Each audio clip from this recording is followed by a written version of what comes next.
As I'll show you later, this is retarded.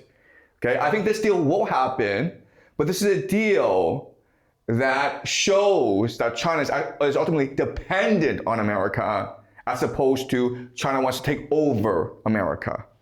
Okay? All right, so how can we understand the Trump visit? Well, again, in this class, what I want to show you is that historical analogies is a really powerful way to understand the present.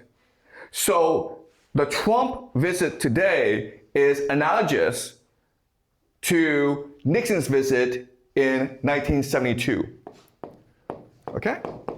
So you don't know this, but before 1972, America was hostile towards China, primarily because of Taiwan, where during the Chinese Civil War, the Americans were very supportive of Chiang Kai-shek and the KMT.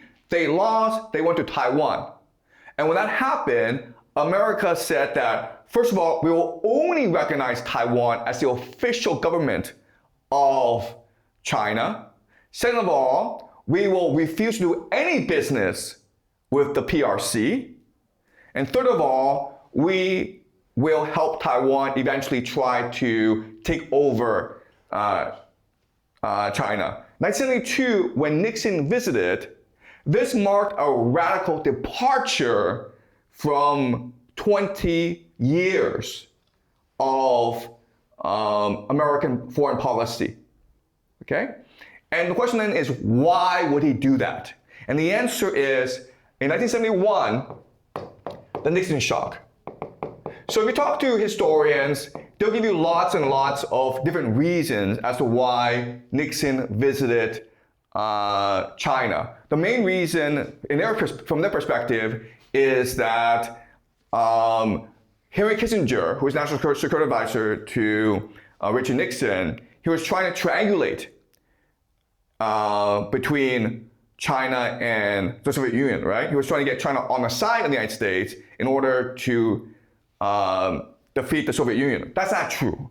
That's something that historians made up. The real reason is that in 1971, Nixon removed the US dollar from the gold standard. And now the US dollar is worth nothing. Before you could take the US dollar and change it for gold, now it's worth nothing. If it's worth nothing, what you do now is create a demand for it. You basically have to create a Ponzi scheme. And so Nixon did two things to resolve this issue and create the US dollar Ponzi scheme. The first thing he did was create something called a petrodollar.